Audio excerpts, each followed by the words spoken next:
day became, let's say, turning point of our movement? Well, the situation was quite ominous. It was clear that the KGB, well, declared the open war on the second culture.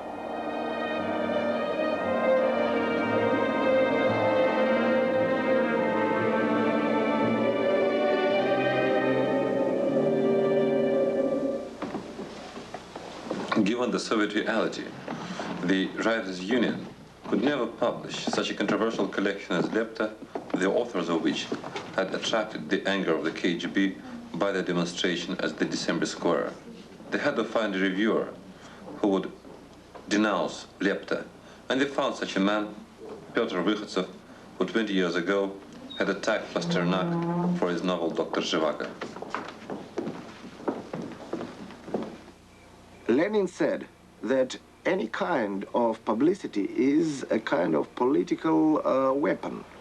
And the book, which stays forever, oh no, they will never permit to do anything of this kind. So when we made that collection, giant collection of poetry, 32 authors, about 1,000 pages, and offered them to publish it, they said no. April Fool's Day. Zhenya, Victor, and I came to see Kachurin for the final verdict on Lepta.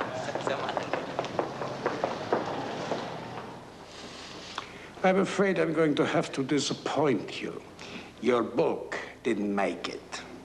I have here a review by... You know all about the review and your editorial decision.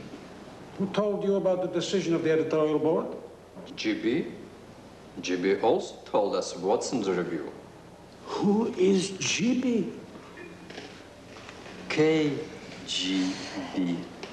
Committee for State Security. I never took your book to them. You wouldn't have to, would you? You have Vykhotsev for that. The editorial board and everyone who has read your book agrees that there's no point in printing it. Where is the review Borisova wrote? It's not what she said. The editorial board does not agree with Borisova's review. For that reason, we are giving you Vykhotsev's review only. You know what, Comrade Kachurin? It's becoming more and more obvious who controls art in this country. Here we are, having talks with the Union of Writers, with the Department of Culture, with the State Publishing House, even though we all know who really makes the decisions. You know what? Why don't you open the Department of Literature and Art around the corner, in the KGB office? You know, this is a funny kind of review. It's got precious little to do with literature or literary criticism. I mean, he calls us ignoramuses and Jewish haters of all things Russian. Only 8 of 32 are Jewish. And anyway, what's being Jewish got to do with it? Is it not typical? It's just the kind of tactics you would expect. It shows very well that the Leningrad Union of Writers has become a branch office of the KGB. See, they are so connected. This way. They depend on each other. They sent this anthology to KGB. Okay, they did not even... Next book. They waited instructions, what they should do with that anthology. For them, it was not literature, it was not poetry, you know. In other words, the publishing house familiarized the KGB with it. And as far as, as far as the general, relationship is concerned, you could talk very long about it, but I'll just tell you one thing. The secretary of the Union of Writers, not just in Leningrad, but generally in Moscow, of the Central Committee of the Writers' Union, is Comrade Ilyin, the KGB general. It's a well-known fact and no one conceals it. Она мне соленых грибков вынимает в горшке из-под она. After Lepta was rejected, the tone of Julia's diary turned to be sad, bitter. We live at a time when the state can just spit over its shoulders and wipe out all our plans and ideas and shatter our lives. Но я не дышу, сам не рад, а ничего, кума. There is only one way this can end. I know that, and I must be brave. Ничего, кума, хороша. Я и сам ведь такой же, кума. Давай сразу дальше про... Ну давай, за это выпьем. Ой, за это надо. The second part of Yulia's diary is in fact a story of the war the KGB waged on the second culture. Kolka, you know that I cannot describe everything in my diary. But now, after 5 searches, many of my secrets are no longer secret to the KGB. The tactics used by the KGB against Yulia and her friends have been used in many other cases against other dissidents in the Soviet Union and might be described quite simply as routine procedure. April 13th. I was made to sign a warning because of the Decemberist rally. According to the criminal code, I could get 3 years. April 14th. Victor and Gena were arrested. Not an hour, not a day goes by in which our literature doesn't feel the loving attention of the Communist Party. Where have you been? Don't worry, we're all right. They asked us a lot of questions about you, Yulia. Oh. Crazy news, Konstantin. The KGB called in Oleg. It's banishment. So semi-humans are driving out the best people, the ones who care more for Russia than they care for themselves. The 26th of April. They told me that I had to help them. Our homosexual friend, you know who I mean, was taken down to KGB headquarters. They threatened him with prison or the nut house unless he became an informer. No, what can I do? It will be all right. Now, they have used master gas on our own Ilya Levin. I was attacked by one of the more sophisticated weapons of the KGB. It was not the first case of the KGB using mustard gas against dissidents. This attack nearly cost me my right leg.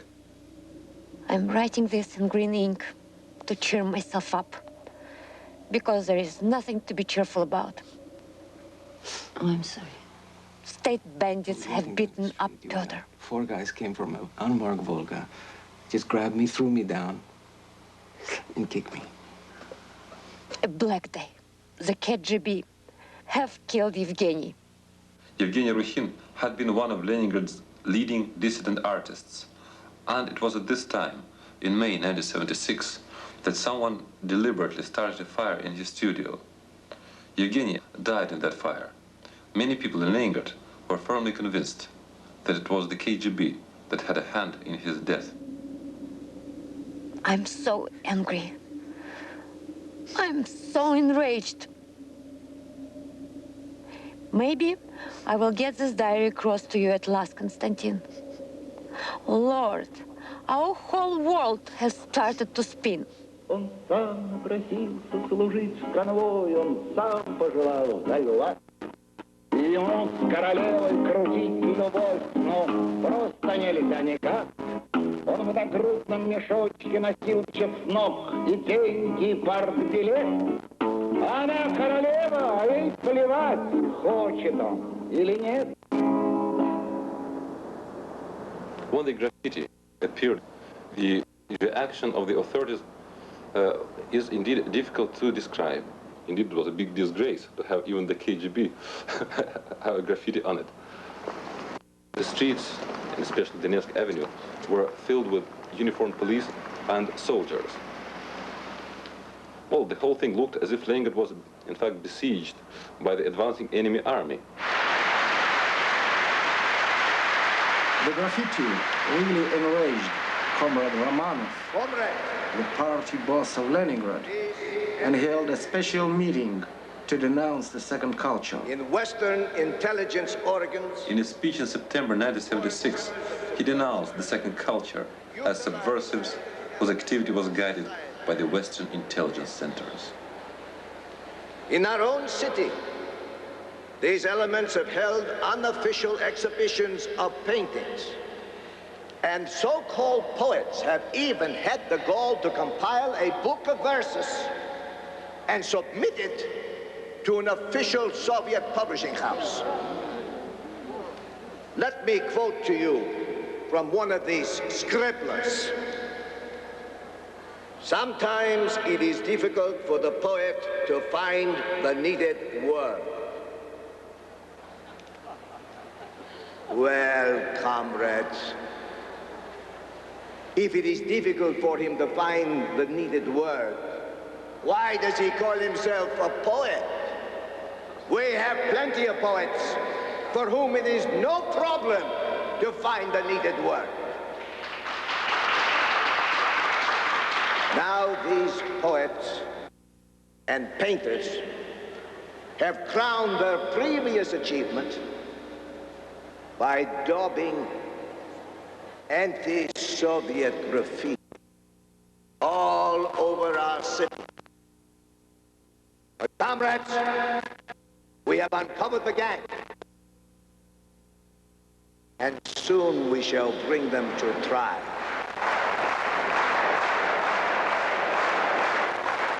Look at me. Have you guessed why you were arrested? Of course not. What do you know about the graffiti? What graffiti? Don't play the fool. We know everything. All your friends are already here. Levin and Goldman, Lesnichenko and the others. All of them have already missed. Now it's your turn. I have nothing.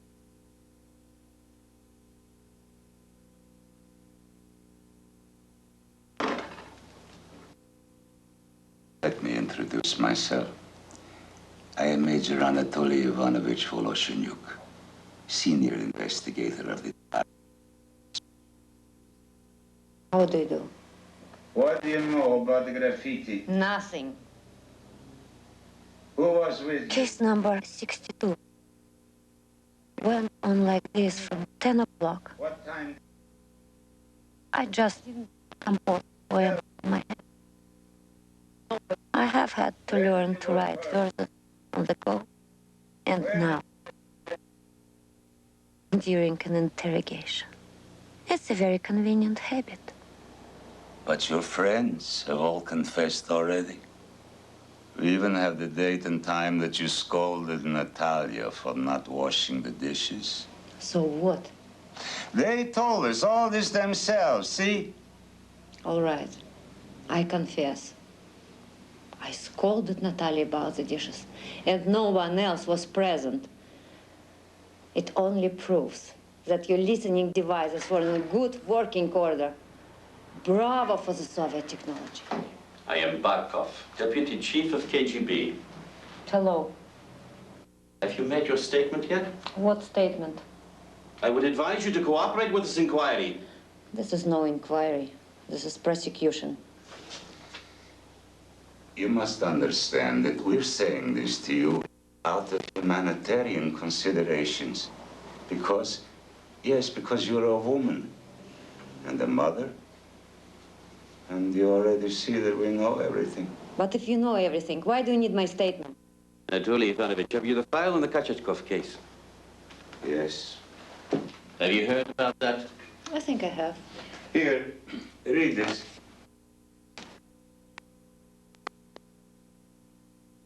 Over the entire course. Alert!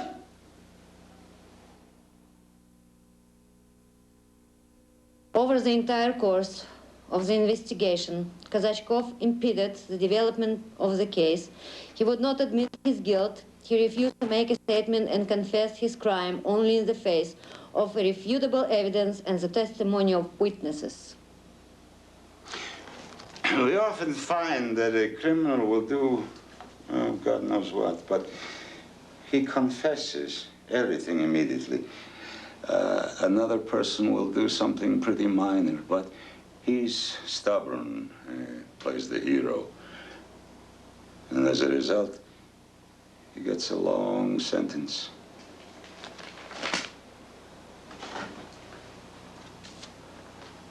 You know, this is just bravado. You're not enough of a star. You're not famous enough. I'm no star. I don't have time for such vanities. Just think about it. You wanted to be a dissident star as well as a literary one. Oh, I'm a literary star in the KGB? How flattering. We'll give you star status. You admit to everything. Testify against yourself and all the other participants in your group. You go to your cell and think about it till tomorrow. You'll make statements tomorrow morning!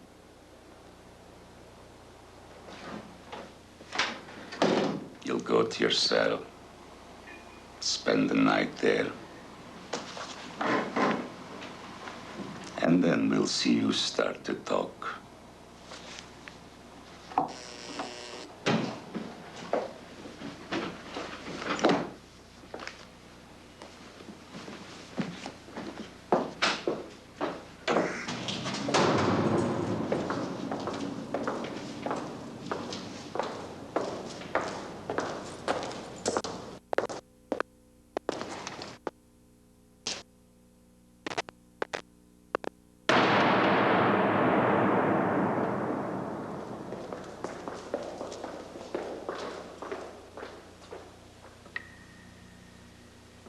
Next morning, September 14th, was my birthday. I decided that the important thing was not to become demoralized. So I turned to face the window and began to do some exercises. Suddenly, I felt a rush of astonishing happiness and triumph. I froze in ecstasy and I prayed.